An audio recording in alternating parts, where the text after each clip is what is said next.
Hello, everyone. Hello, everyone. I think we might get started. Here are wonderful birds.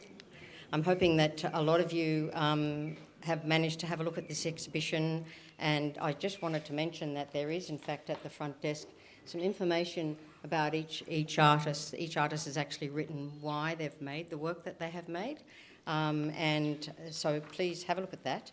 And also we have this wonderful brochure that I know some of you already have, which can you hear me? Which was actually for the tree parade that we've just done, and some of you, I think, joined us on that, and gives information on each of the significant trees of these gardens. Right. I'm Louise Fowler-Smith, and I'm actually the founder and president of the Tree Veneration Society. And this exhibition and this whole event is being held by the Tree Veneration Society, so welcome. But before I actually introduce you to our wonderful list of speakers today, I would like to hand over to Uncle Dean Kelly, who's going to do the acknowledgement to country. So, Uncle Dean.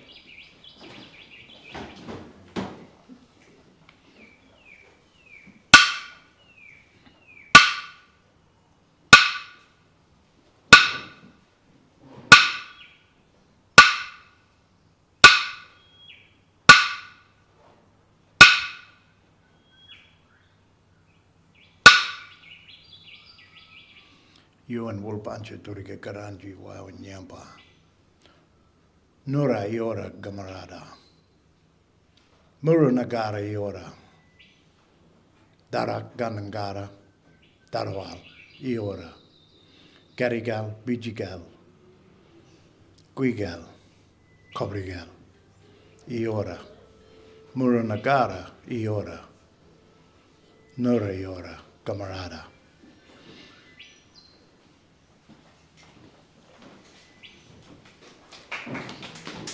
Thank you. Thank you, Uncle Dean. That's fantastic. So I wanted to, before I actually introduce you to our speakers, I've been asked to just give a tiny bit of background on the Tree Veneration Society, just for a few minutes. So as an artist, of course, we're all interested in notions of perception. And how we perceive things in the world obviously impacts strongly on how we respond to, in this instance, the natural environment. Now, many years ago, I became interested, well, ever since I was a young person, like probably everyone in this room, I've loved trees and was making art about trees and the natural environment from the beginning, pretty much. And then I discovered that in India, people actually venerate trees, and when they venerate a tree, it's normally to ask for a wish, so maybe for fertility or for good health or for abundance on the land. But when they venerate a tree, no one will chop that tree down.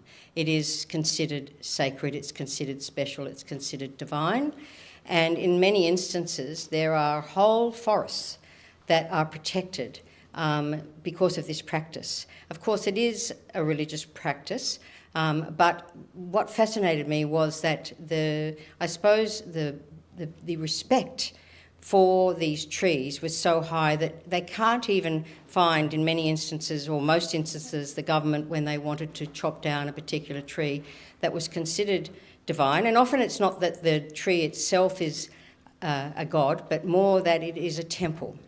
And they wouldn't be able to find a contractor. And so I witnessed examples of roads having to be rerouted around trees and buildings being built around trees and things like this. So I became really fascinated by this. And in fact, you could say I became obsessed. And I ended up going back and back to India over a 10-year period and ended up travelling in 17 states of India. And this is the result. I have published a book on it. It's called Sacred Trees of India, Adornment and Adoration as an Alternative to the Commodification of Nature. Anyway, that's not what today's about. When I came back to Australia, I was teaching still at the time at UNSW, and I talked about this practice, and at the end of my lecture I said, we should do something like this in Australia. Like, we're not protecting trees. We know deforestation is still occurring at a terrible rate as we speak. So maybe we could take this on. And if anyone's interested, come and see me at the end of the lecture. Well, you wouldn't believe it. Of course, at the end of the lecture, there was a whole lot of wonderful, beautiful young people, some of whom are in this room, and who came up and said, yeah, we want to be a part of that. And that's how the Tree Veneration Society began. Venerate means to honour. So when I use the word, because a few people have said, why do you call it tree veneration? Well, that's why I told you the story of my original work in India. That's what they would call it in India, veneration. But I looked it up, and veneration actually means to honour. So when we talk about tree veneration, we're talking about tree honouring. And that's what we're trying to do. Now, of course, we initially did try to do things like venerate trees with aesthetically, and it didn't necessarily stop trees being cut down. So then we decided we had to expand on what we do, and that's why now, coming full forward, this is more than 10 years since I started the Tree Veneration Society, and we now have, I think, nearly 40 members. And members are artists, scientists, tree lovers. We love tree lovers. Anyway, so we realised that we needed to do more than that, and that's why we started to hold events like this, exhibitions, but not just an exhibition of artwork.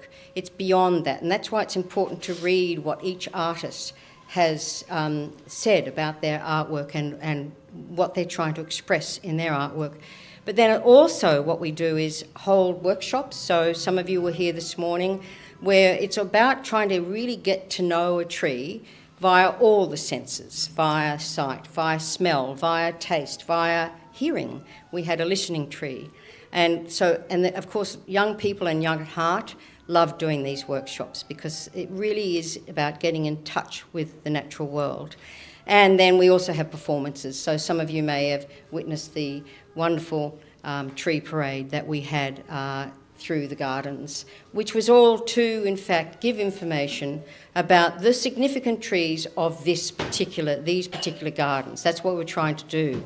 Raise awareness about the trees that we have and how important they are to us. Anyway, that's a little bit of information about the Tree Veneration Society, and I'm sure if you ask a lot of the members who are here, they'll tell you more. And we continue to do these events, even though it exhausts us, some of us more than others, but we're very glad to see you all here today. So I'd like to now introduce four wonderful speakers. We mentioned in our advertising that we had four speakers talking about trees from an Indigenous perspective, from a scientific perspective, from a creative perspective, and from local perspective. So our speakers are, firstly, we have Uncle Dean Kelly.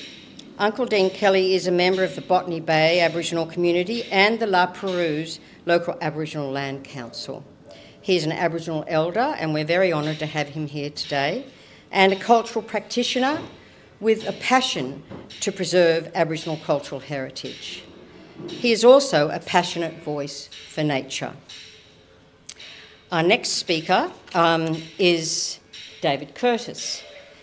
David Curtis is a transdisciplinary academic from many universities. He's been at the University of New England, Wollongong University. He mentioned to me earlier that he was at Sydney University at one point, so he's also taught in many universities. He is also the founder of Eco Arts Australis, which is where I first met him. And this is a group that's dedicated to using the arts to further environmental sustainability. David compiled and edited this wonderful book, and it's called Using the Visual and Performing Arts to Encourage Pro-Environmental Behaviour. And this is also the title of his talk today. David has been growing trees for 50 years. He founded the Armadale Tree Group, which has grown 3 million trees and has worked to encourage landholders to regenerate their natural bushland. So that's our second speaker.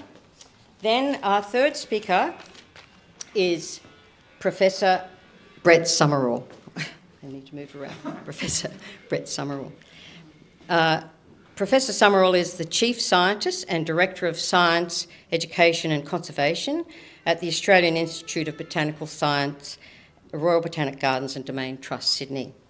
He's got a list of titles. He's an amazing man, as are all our speakers. He's an adjunct professor at Kansas State University and University of Sydney, and a visiting professor at the University of Johannesburg. He's also a Fulbright Distinguished Chair in Agriculture and Life Sciences at Kansas State University. He maintains a research interest in plant diseases and fungi and has published over 150 refereed papers and books. So it's our third speaker. I'll introduce them again when they speak. And then last but not least is Michelle Rose. Michelle Rose works with the Woollahra Council's Environment and Sustainability team, and she has worked with the Nature Conservation Council, which Tree Veneration Society is a member of, with their Healthy Ecosystems team. She's an environmental educator with a passion for strengthening community connections to our natural environment. She works collaboratively in this council with residents, community gardens, families and schools to facilitate projects that protect nature and support sustainability. She too has a passion for trees. So I'd like you to all welcome our four speakers.